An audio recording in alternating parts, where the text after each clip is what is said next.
"Get out of your house right now." That's the first thing I heard on what should have been a slow, peaceful Saturday morning, the kind where the only drama is whether your coffee creamer's expired. But instead, I get my HOA president, Nicole Wright, out front, losing her mind on my porch, demanding I vacate my own home. And let me tell you, standing there in my pajamas, watching her rage about urgent community business, I realized my life was about to turn into the weirdest episode of Dateline nobody ever asked for. She was in full meltdown mode. I mean, veins popping, hair wild, yelling at me about VIP guests coming to tour my property and how she, as president, had emergency powers to make me leave. Yeah, that happened. She even called the cops on me, right there, because I wouldn't give up my house for her mystery inspection. I could see neighbors peeking through their curtains, getting their popcorn ready. My peaceful little corner of Colorado was about to become ground zero for the world's pettiest power play. It all felt like a joke until it wasn't. Nicole was pacing, shouting, calling me selfish, threatening legal action, like she'd seen too many courtroom dramas and thought she was the star. But underneath all that crazy, I could see something else. Desperation. Her eyes darted, her hands shook. When she told me bigger forces were at work, I realized this wasn't just about HOA nonsense, this was about her. And something told me whatever was coming, it wasn't going to be solved with a neighborly chat over the fence. While Nicole put on her show, I noticed something odd. My backyard gate was open. That gate's always locked. I walked back, and sure enough, there were fresh tire tracks in my flower bed. A business card from Kane Development wedged in my door. When I confronted Nicole, she tried to play dumb, but her face drained to white, hands shaking harder. "You need to understand," she said. "This is about the future of our community." That's when she dialed 911, putting on her sweetest voice for the cops, telling them I was threatening her in my own property. The police showed up. Officer Collins, no nonsense, tired eyes, clearly wishing he was somewhere else. Nicole tried to feed him some story about official directives and relocating residents. She even brought paperwork looked real enough to make me sweat for a second. Collins flipped through the documents, raised an eyebrow, told her the dates didn't match, and that he'd never seen any HOA kick someone out for a business meeting. Nicole doubled down, got snippy about new Colorado regulations. But that's when Steve Miller, my neighbor, retired military, walked over calm, cool with that "I've seen it all" vibe.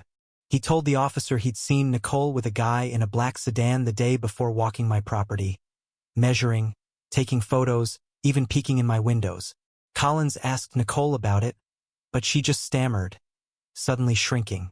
He demanded the original bylaws and meeting minutes. Nicole bluffed, said they were at the office, and that's when things got interesting. Because instead of getting proof, she tried to change the subject, talked about investors arriving in 90 minutes, and the thousands of dollars the neighborhood stood to gain. Just then, as if on cue, a black Mercedes rolled up.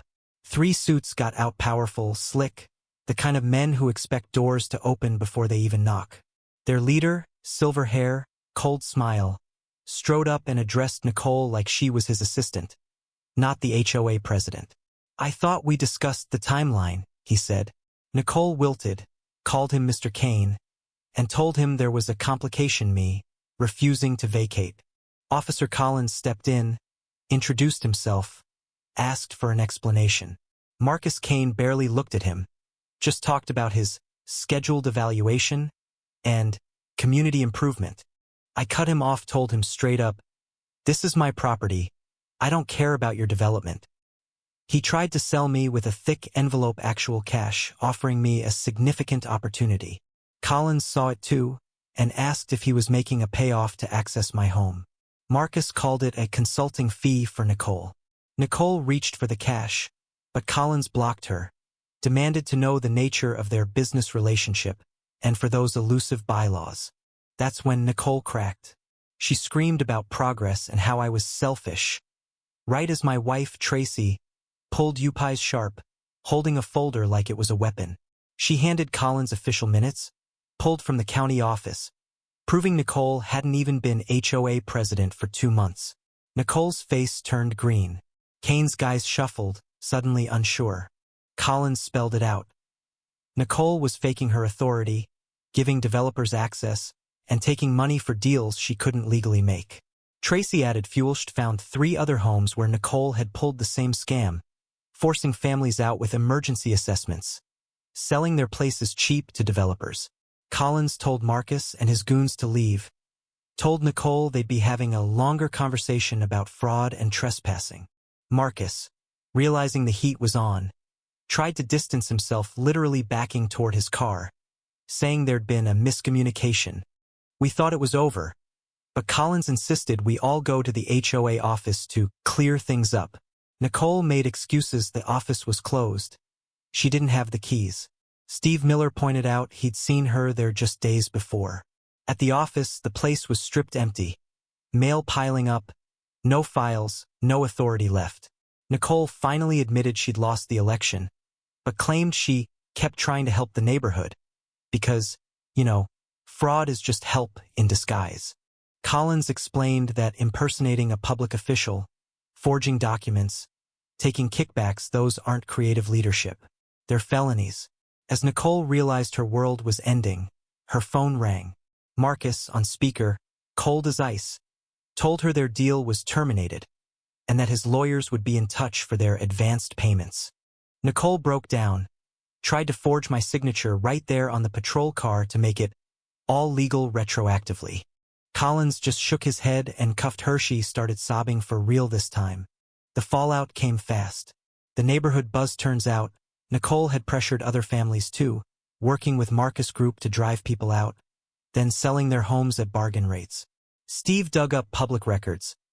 Marcus Kane specialized in predatory development, using fake emergencies and forged HOA documents to cheat folks, especially seniors, out of their homes. Tracy and I realized this was organized nationwide, an actual criminal ring, not just one power-mad neighbor. But it wasn't over. Nicole called me from jail, her voice shaking, warning that Marcus wasn't finished, that problems have permanent solutions. She said his organization knew where my family worked, where my kids went to school. That night, Tracy got a threatening text from an unknown number. The next morning, Marcus showed up in our backyard, acting like he already owned the place, measuring, taking photos, waving at us through the window. He handed Officer Collins forged documents proving he'd bought our house $4.50, 00016, its value, signed by Nicole, stamped and notarized. Tracy had already checked with the county. No record of sale, no debts. Collins saw through the scam, but Marcus wasn't subtly. Tried to hand me another envelope of cash, saying we could resolve this without lawyers. That's when I snapped, told him to take his money and get off my property, or face every charge in the book. Marcus threatened us outright, said he had methods for removing obstacles. Collins cuffed him on the spot for trespass, fraud, and making threats, just as backup officers arrived. One of Marcus' men had a gun. Another had a phone full of texts organizing similar scams across 3 states.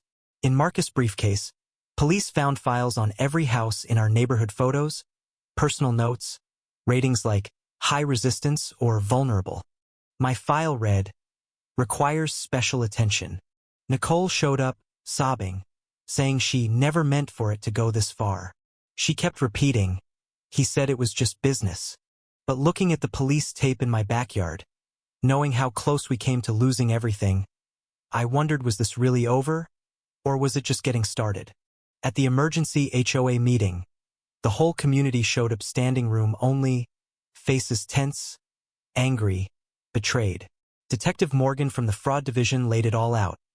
Nicole and Marcus had run a ring targeting vulnerable homeowners, forging violations, staging emergencies, buying up homes for pennies, reselling them for millions. People stood up, told their stories. Mrs. Henderson, the widow who'd sold her house because Nicole scared her with fake senior housing fees. Young families who spent college funds fixing violations that never existed. Steve showed that Marcus Group had grabbed 17 homes in 18 months, paying less than 2/3 their value, raking in millions. The end game? Buy up 60% of Pine Valley, tear down our homes, build a strip mall. All of us just collateral.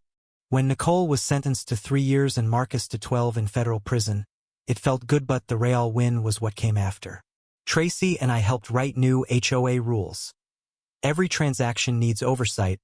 Every meeting is public. No deals in secret. Steve became HOA president, started a neighborhood watch, even set up a fund for families under pressure. The backyard Marcus wanted for a shopping center? We turned it into a community garden, a place to heal, with Mrs. Henderson's memorial roses blooming again. And here's the thing, property values went up. News of what we'd fought off brought real families back.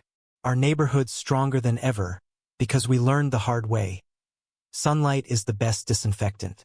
As soon as we stopped being quiet, started talking, started helping each other, the whole scam collapsed. So if you're out there and you've ever stood up to corruption, fought someone abusing their power, or just said no to a bully, share your story in the comments. Because you might save a neighbor or even a whole community from the next Marcus Kane. Would you have fought back? Or would you have taken the money and run? Let's talk about it.